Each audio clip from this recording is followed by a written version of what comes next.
Our full stakeholder kickoff. The recording is in progress for the Beaver Watershed Alliance, the whole Beaver Lake watershed H&H analysis project. As you may have just heard, this meeting is being recorded, so you will have access to it later, or you will be able to share it with people who could not make it this morning. So we appreciate all of you coming. Again, you are muted now, but there will be a chance at the end if you want to come off mute to ask a question, or you can always use the chat. We'll go ahead and get started. Lauren, will you advance our slides here? Our agenda, we'll do introductions in just a moment. I'll introduce the project team and I'll let Becky introduce her team as well. We'll go over kind of why this project and where we're going with it, the purpose, our goals. We'll go over a general technical approach, and part of that is the information gathering portion, which is where you come in and we need your help with. And Lauren we have a neat way that we're gathering information on this project. I'll go over a brief timeline and then we'll be open for questions. So it shouldn't be a long meeting this morning, but thank you all for coming. I'm very pleased with our participation so far. Again, my name is Kelsey Criswell. I am acting as the project manager on this one. My team, Reba Schoner, I think he's on the phone. He's our lead, our quality manager. Bryn is doing a lot of the day-to-day. She's a project engineer working on this model.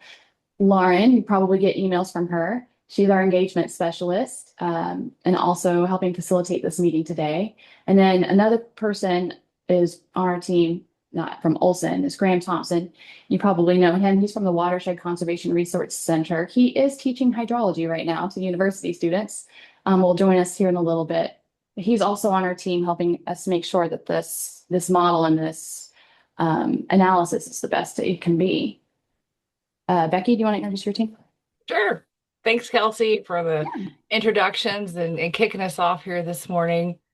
I'm Becky Roark, Director for Beaver Watershed Alliance. And we also have Larry Berry, our program director, is online, as well as several of our staff. We actually have a staff of 9 now, so there's more than what's listed here. Yeah, but just to kind of introduce the Alliance, we are a nonprofit watershed group working up here to protect Beaver Lake and the watershed area. So we're really excited to kick off this project. And I'm going to go to the next slide, Lauren. We're going to talk about the project purpose and goals here first. And then, yeah, Kelsey and her team will be kind of diving more into the technical details. So first, just want to talk about the Beaver Lake watershed area, kind of what our focal area is for this model. If you live in one of these cities, Fayetteville, Springdale, Rogers, Huntsville, Elkins, all the way down to St. Paul, these are the areas that we're really going to be looking at and that are within the watershed area. So all of this drains to Beaver Lake. And this is really our scope of area as well. So, but we're really looking to work with every community and landowner that's in this area to understand flooding that's happening and stormwater hotspots, especially in the urban areas. So, you can go to the next slide. So, and first, I need to also recognize we want to thank the Arkansas Department of Natural Resources for the funding to do this project. And this came through a 319 grant awarded back in October. So this will be a 3-year grant that we're focusing on studying this and understanding this component of the watershed. So just some preliminary data. I was looking around, going back to 1927. Just found it really interesting, the historic floods in the Ozarks. So, 1927, there was a Mississippi River Basin-wide flood, and that's really what spurred the starting to think about Beaver Lake and the dam. And then 1941 and 43, you had a couple of pretty large events. So your y-axis over there is showing CFS, so it's cubic feet per second. And then 1960 to 68, the dam was constructed on the White River. And then after that, I could see the flooding went down a little bit, but still, we had some pretty major floods. And, the timelines also started kind of squishing together. So this doesn't show it as like I want it to as well, but um, you can just see the duration of flooding was happening more frequently. So if you've been around since the 70s or 80s here in the Ozarks, you probably remember some of these floods or have some stories about them. So we just really want to understand where these flooding hotspots are occurring in the watershed, but it's also good to understand the history of these as well. So go to the next slide, please. Okay, so the overall goals for this are to establish a work group of local water professionals to really guide this model development. We've had a first meeting with that group to really help us get some base input. We're also going to be developing a GIS-based tool to identify stormwater and flooding hotspots and help us really prioritize mitigation projects. And we hope that this will all support regional planning and resource prioritization. So, when there are funding opportunities, where do we put that funding to help mitigate flooding? Um, we want to identify areas where maybe more study or funding could be used for on private and public lands. And we want to test potential land use and watershed changes to understand the impacts on stormwater capacity and flooding in municipal systems. And then all of this is going to contribute data and insights to the Arkansas State Flood Plan, which Olsson is also a part of. So those are just some initial project goals, and we really hope that everyone will participate in this to some level. They're going to show you a way to participate here shortly. It's really easy and great, fun way to put in your information or data about flooding and stormwater hotspots that you're aware of. But right now, we're really just collecting data and working on calibrating this model to be as accurate as possible, to be useful, and we really look forward to what resources this is going to produce at the end here. So with that, I will hand it off to Bryn. She wants to go into more of the technical approach. So thank you. Thanks, Becky. In these next few slides, I'm going to just talk about a high-level overview of our general 2D modeling approach. We will be using a two-dimensional HEC-RAS model. A 2D model is made up of computational mesh, which it divides the model area into thousands of cells that use different inputs such as rainfall, land use, soil types, and LiDAR data to determine how water moves across the floodplain. We'll also be including break lines, and these add detail to the computational mesh where we have embankments. This could be anything like roads, levees, and that just lets us know how these embankments influence the flow paths and flood behavior. We will be simulating a wide range of storm events from the 50% annual chance or the 2-year to the 0.2% annual chance or the 500-year storm event. That way we have both frequent storm events as well as extreme, extreme flooding scenarios. An important part of our approach is that model calibration and validation. We will be using the USGS stream gauge data to ensure that our models are matching these observed conditions that the gauges are capturing. You can, well, I guess first, on this screen, you can see we have a screenshot of one of our models we've produced in the past. All of those little squares, those are the computational mesh cells that I was talking about. And the red lines, those are break lines. So you can see in that top corner, there's a road. We'll also typically put it in areas where the channel falls just to get higher cell density and more detailed information in those areas. You can switch to the next slide. The Beaver Watershed was studied as a 2D base level engineering model or BLE model under FEMA's BLE initiative. We will be using this as an initial model, and we received it from FEMA. The BLE model gives us a solid technical foundation, which then we can enhance and refine.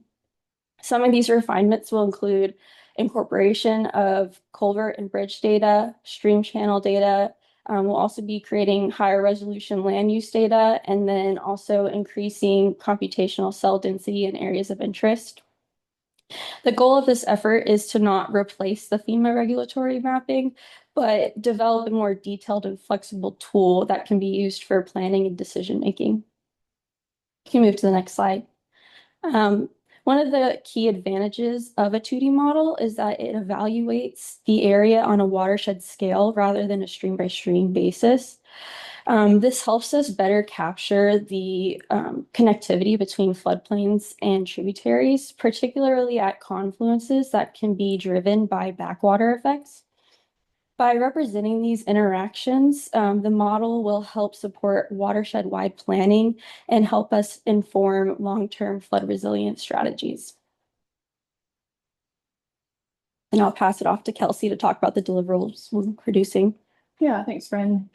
So Bren and Becky did a really good job of going over kind of why a model, what the good base that it gives us for this decision making as we go into approaching the goals of what we want, looking at flooding at a regional watershed scale, where are hotspots, why does flooding happen here? Perhaps mitigation doesn't happen in the same space. And so Bren went over kind of what goes into a model, a lot of good physical data, data that we will ask in just a moment you to help us enhance and continue. But the deliverables, some of the things that come out of this work are, it says geospatial data sets. We get interesting information like water surface elevations and depth grids and velocity grids that can help when we're talking to people or even for your own use. You can use this data for your region. It'll be for the entire watershed. So you'll be able to zoom in if you want. You can use it at a watershed level. But what you're seeing in some of these photos, most of you are probably familiar with 2D modeling or looking at model results, but we can map essentially the extent or how far flooding it goes. We can map the velocities that the computation is telling us. We can match the depth of water. You can see where it's shallow, where it's deeper. And those are all really helpful when we're trying to match those goals of figuring out where do we need mitigation projects, how do we best use our resources, and where do we need more detail if it doesn't look like what we think is actually happening. So some of these photos you see are just mapping snapshots of other projects that we've done, and all of this will be available from this project. The other thing we can do is create animations and a tool. Go ahead and play that, Lauren, as I go. So what you're going to see here, this is just a recording, of course, and this is depth on this one. So the lighter colors, it's shallower. The darker it gets, the deeper the water is on these. And as you're watching, this is a 100-year storm, and it's sped up clearly. You can see kind of when overbank happens. You can see how far flooding goes. You can see how infrastructure might influence those areas. And we did stop the recording there, but we can also see in the animations on these models, we'll watch the water recede as well. And you can watch that in time. So time-related issues are also will be available to us. And we have lots of other ways we can share this information. We'll be making a dashboard or some kind of Esri tool where this will be available to you. You'll be able to look at any area in the watershed and watch these things. You can get the depths, the velocities from this model. Anything else on that? I guess just going back to what I was mentioning about modeling on a watershed level and really being able to see, especially backwater effects.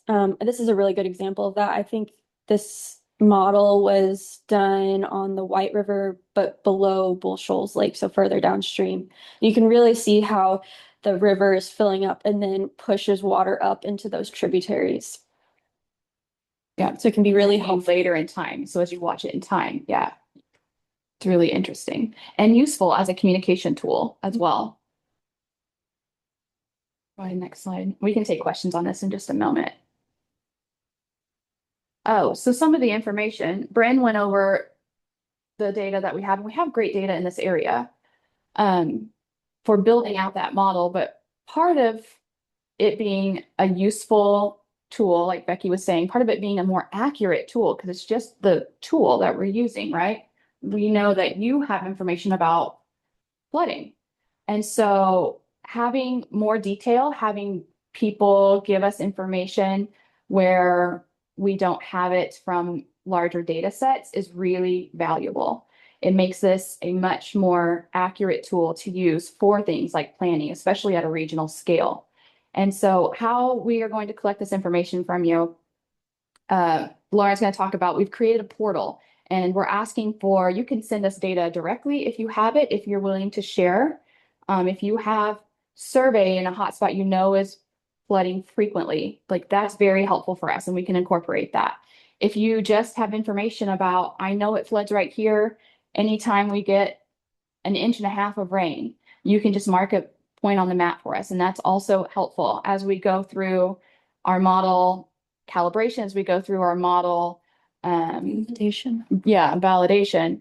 That helps us make sure that this is the most accurate tool it possibly can be for the purpose that we're using it for. So I do ask that you please use this portal for the next couple of weeks that it's open. And I want to go ahead and say thank you for anyone that does provide information or share with us. We do appreciate it.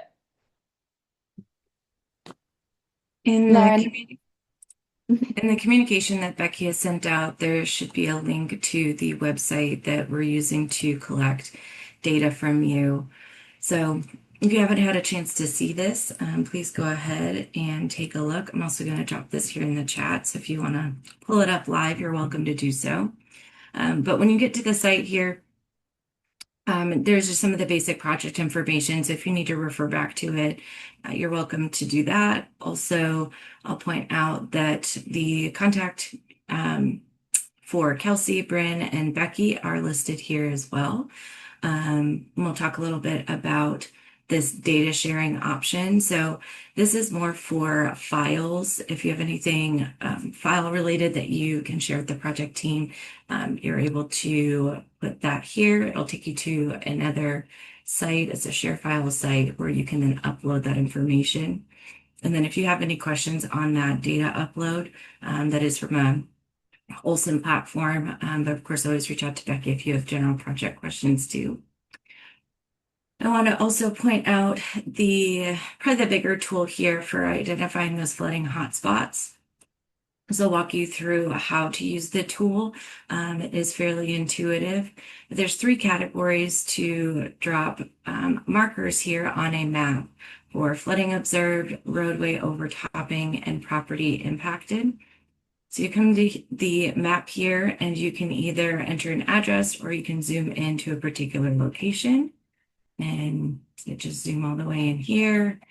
And you could say, well, I end up with issues at the cemetery with flooding. You can drop your marker. And when you put in the category that you'd like to add your comment on, it will pull up a couple of questions. So your comments will be public. That's so other people can read them. They also are able to vote on them, whether it's something they agree or have also seen, or maybe in some disagreement, to open up the door for conversation and for the project team to take a deeper look. Looking at what rainfall amount is needed for that issue to be present, how severe, and then how frequently. We do ask that you add a screen name. So you can put your name, you can put anything you want there, it's fine. But please know that that is public. We do ask for an address, but that is just internal. So if the project team has any questions that they'd like to follow up with you on. And then if there are some photos, you're welcome to add photos of what that flooding looks like and some of the impacts that you've seen. Then you would just click submit and it would show up then here on the map. So as folks over the next several weeks are adding their hotspots to this map, again, the project team will have access to this. You'll all be able to go back to it. And imagine the site staying up for the duration of the project, so through March of next year, and allow you to continue to interact with this. coming back up to the top of the page here, this will change. So we'll add the recording for today's meetings. If you need to go back and look at this or would like to share it with someone else, they're able to do that here. And then there's also just a handful of questions, or a few questions here about the watershed flood model itself. So do you have any other comments for the project team? This is a great way to just let us know what you'd like to see, what's working, maybe what's not working for flood data or adding into the watershed information. And again, asking for name and email so the project team can follow up with you. We'll be opening up for questions here towards the end, but let me know if you have any issues with the site. You're welcome to reach out again to the project team and we'll make sure that that's addressed.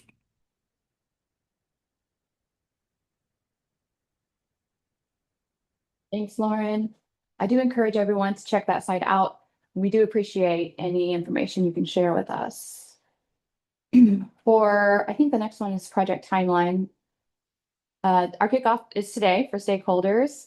We hope to have a preliminary model results by October of this year.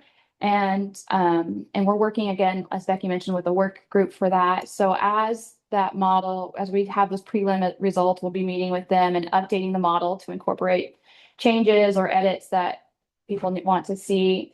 We hope to have final results to present to stakeholders by March of next year. So that's when you'll get another invite, probably from Lauren and Becky, to join us, and we can go over the model results, the products, the tools, animations, whatever comes out of that, the dashboard, and how to use it and how not to use it, I guess, as well. So we hope to see you in a year.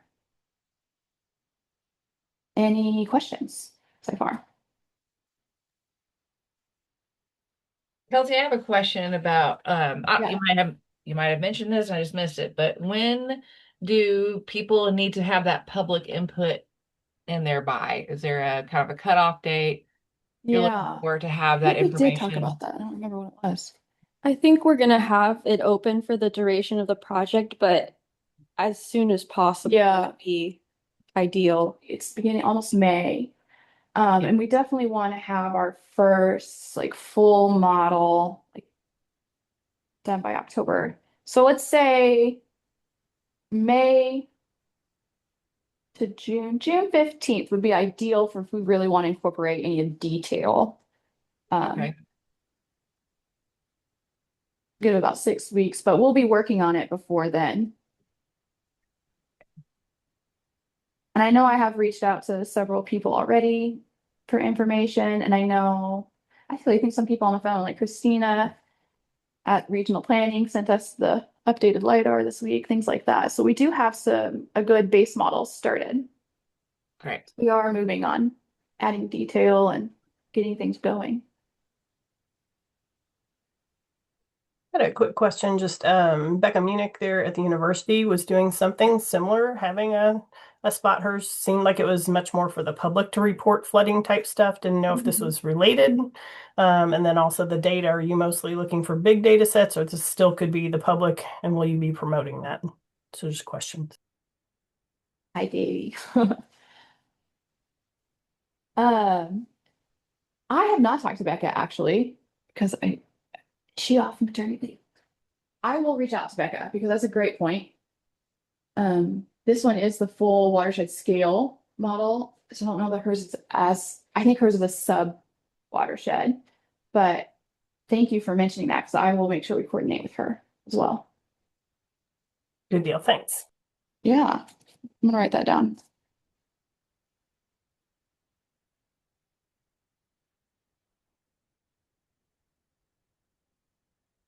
Well, this is a good time to observe with all the spring rains coming in. Driving by Beaver Lake, it's the Go take pictures. chocolate milk right now, so it's a good signal to get out there and take a look at where these hotspots are. Very good point. Yep. The website and that tool for dropping markers on the map is very much mobile friendly. So if you're out in the field and have service, you should be able to pull this up and have a pretty easy experience with adding those markers to the map while you're out.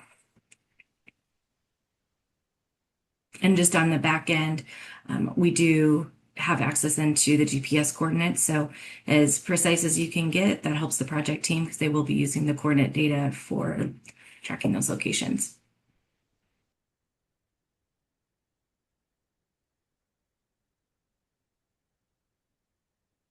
Particularly if you're out in this is just my opinion, in the upper part of the watershed too. Um, I would really like detail information in some of those tributaries. If anyone lives out there, works out there, it'd be helpful.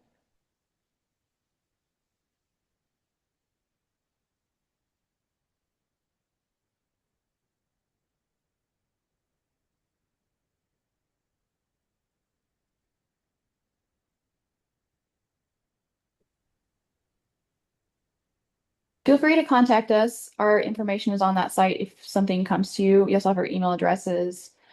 Um, as we continue working on this, I'm sure Becky will keep you updated in her newsletter as things come around, but you will definitely get an invite to the larger stakeholder follow-up meeting sometime next year when this is more finalized and we have information to present. Becky, I have a Yes. question. This is Holly. Hey, Holly. Who is the primary audience for the end product here? Is it conservation groups like you? Because it said something about mitigation products or projects, sorry. I'm wondering how we're going to use this information when we collect it. Sure. So, well, we mentioned a GIS tool, which the Alliance would have internally to use to help prioritize projects and, identify areas that we could study more in depth or seek funding to do a project. So we'll definitely be using it. We are going to share the data. It'll be open and public, so any city could add these files to their current layers, their current data layers, and utilize this information as well. So Kelsey, I don't know if you have a little more to add to how that could Yeah. happen, but we do want cities and counties to all have access to this information and be able to use it. So, Right. mhm.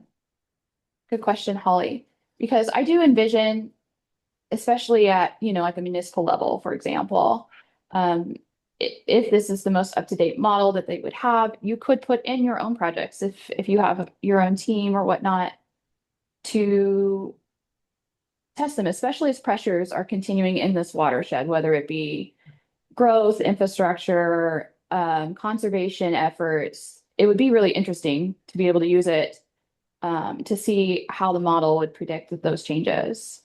Yeah. And especially for the district or other utilities on the lake, just understanding the watershed, the land use changes and how that impacts Mhm. flooding and more turbidity headed to our intakes on the lake too. So we hope it has several co-benefits as an outcome here. Yeah, we're trying to make our end use tool as robust as we can, sort of with that in mind, with a few different users in mind. I think this would be very helpful, especially for Madison County. It looks Okay. like. I'm not sure how useful it would be for the cities because our watershed it doesn't even hit Bentonville. Bentonville's not in the Right. BWD watershed at all. And it splits some of the other ones down the middle. But for Madison County, I think it could be useful, but we need to make sure that someone at the county would be able to utilize the data set. Mhm. I don't know if it would be like ArcGIS Online or if you would need the ArcGIS software, and I don't know if they're familiar with it. Yeah. Um, that's true. There will be an ArcGIS. I mean, you could pull it into your own, but with the like public facing dashboard too, you wouldn't have to have it. Yeah, and that might be a part of a survey we use, Holly, is, what's the best, how to make this accessible, or what's Mhm. the most useful component of this for various cities and counties. And then work with them on an individual basis to kind of help Yeah. get them what they need out of it. So that's yeah. We kind of talked about targeting certain places if we notice that's hot spots, and giving more direct training or information to them directly. Mhm. Do you see the question? Do you Yeah, have a question from Kevin in the chat? Yeah, I see that. No? if Lee wants to pick that one up. Sure, I'll read it. Lee, you might. It looks like the focus is on storm events. What is the targeted duration of storm or length of time for the model runs? How will springs be implemented into the model and base flow from groundwater more broadly? That's just, yeah, calibration. What are the calibration performance criteria? And how well will the gauge data be fit to be good? Kevin, you asked many questions, and actually I appreciate how you broke those out. Lee, do you want to take this one or do you want me to go for it? We haven't done the calibration yet, but how we normally calibrate. Yeah, I mean, I think right now, uh, current standards, we're looking for probably starting out with the 24-hour storm event. Now, that's not always the more frequent one, and I think that's some things to look for in the future is by putting this type of model together, other events can be utilized, can be looked at, can be set up to be run to examine. You know, if we're looking at a 10-year, 6-hour type rainfall, something that's short, fast, hard, those can be easily incorporated into this as we build upon it. So, excuse me, I think some of that is just currently we've got a set plan for the 24-hour storm events, as Brent mentioned, for those particular events. It won't take a lot of extra effort to put these additional events in, should we want to look at a flashy one. Question two, how will springs be implemented? That's a tougher question, just based on the type of data we have. If we have some access to data for those, it could easily be put in, whether it's a base flow or just a set condition coming in. Uh, Sometimes the tough part is just having measurable data on that. If it is accounted for in a stream gauge and we see that, then we can account for it in our modeling process. So I'd say that one's a little more in the gray. Just depends on the data we have. As far as the calibration performance criteria, as Kelsey alluded to, we haven't selected the events. So that is a topic that as we get into the model development, we will coordinate with Becky and others to find a reasonable event. For those that are familiar with calibration, as we do it, there's a fine line between picking a very small event versus a very large event. They often give us differing results. So trying to find something in that sweet spot will be what we'll look at. We'll look at past records of precip gauges, stream gauges, just to make sure we actually have enough data to replicate that storm. And then, how good is good enough? Um, we'll go through with our statistics as we go through that particular event and compare back. Don't have just a set number right off the top of off my head as far as percent accuracy. We will try to do our best to mimic the entire event. So if it is a more flashy event or it's a longer duration, we're going to look at the shape of the curve versus what's observed and try to make sure that that fits in. I think I answered all those questions. I think so. Hopefully. I had a thought, but I lost it. So if it comes to me, I'll say it.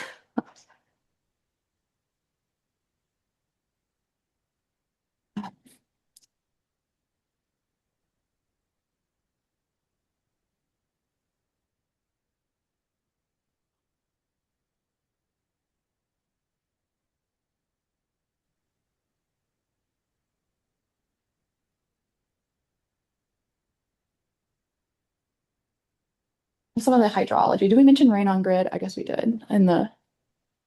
Yeah, for those 2D models. That is the advantage of the 2D model approach, I think, when we're looking at this type of information.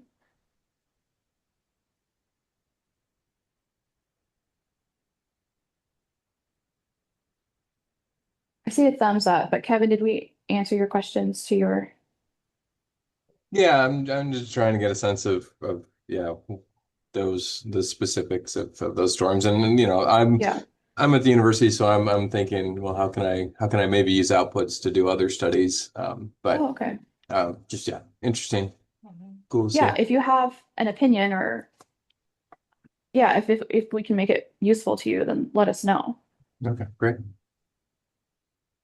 I will acknowledge that is a question specifically on the input tool here is how would you like to see the model used? So if you have any of those specifics or recommendations, comments, questions, it's a great place to drop that so it's documented. How would be Yeah. most helpful for you? This is a broad area to model, and I get that because I am seeing like in some smaller models, some other like Lee mentioned doing like a 6-hour storm.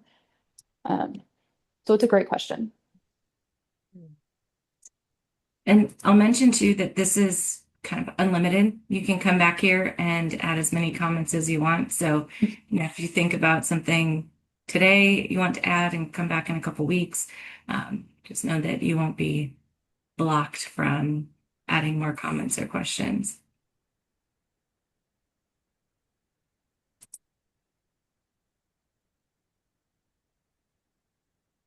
Okay. Well, I'll support Becky here with sending out a follow-up. And again, you'll all have a link to the website as well as the recording. And you'll have everyone's contact information as well if you have any additional questions. Becky and Olsson team, if there's any final comments.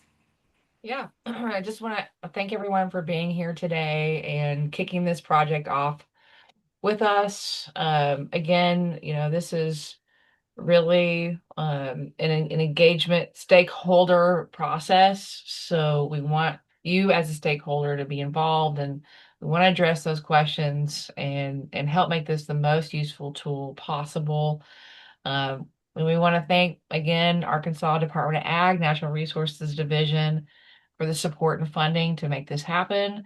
Thanks to the Olsson team and our staff, and we just really look forward to the next steps on this. So thank you.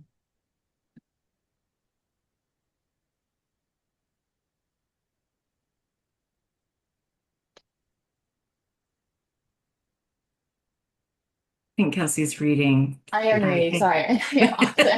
Sarah, it looks like you snuck a question in right at the end here. What kind of geospatial data are you willing to use? I've created the model myself. If I found in any flood hotspots, they aren't covered by FEMA. Oh yeah, that's a good point on the FEMA maps versus where our models maybe show us that flood happened and the implications of that, where flooding happens and who is impacted the most. It's a good comment. So Farah, I like what you're saying here. I might follow up with you specifically, if you are willing to share more information about what you've been studying and what you've been finding and making sure that we get that.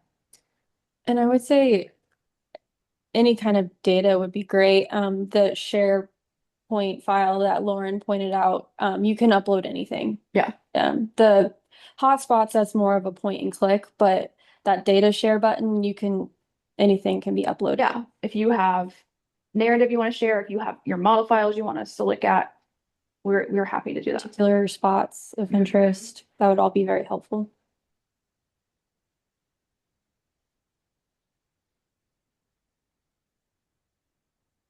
Great. Well, thanks everybody. We really appreciate y'all being here this morning. Hey, Becky. Yes. Hey, This Mike. Hey. Mhm. Some good news. Kerm Radio should be going back on the air within a couple of weeks. Oh, great. It'll be slow. Dave Schoen's going to probably be running the show, but we may be able to get some interviews going down the line again. And the good news for everybody is Dial-A-Trade's on high priority. So, We missed Dial-A-Trade. yeah, well, they should be. John Likens, Lowell Pharmacy has bought all the equipment. They're remodeling a new studio up in the old Lowell post office, so they Yeah. should be back on the air. Dave's doing news and sports now on, I think it's KVBA or something, Yeah. 106.5, but 790 AM should be back. So that hopefully we'll get a little show started again. We can get you some radio airtime. So. Great. Yeah. Awesome. We want to send this message out far and wide and have all the help we can get right Yeah, now. So, yeah, this is my 10-year anniversary meeting you guys. So yes. Yay. good job, everybody. Thanks, Mike.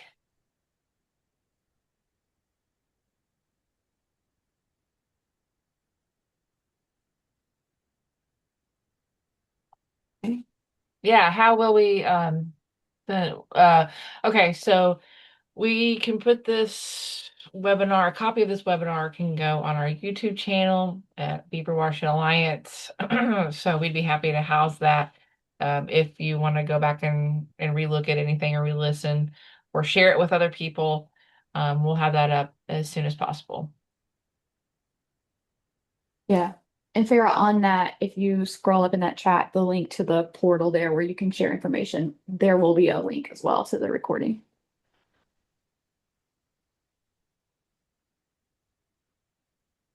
Thanks, y'all. Thank you. Thanks.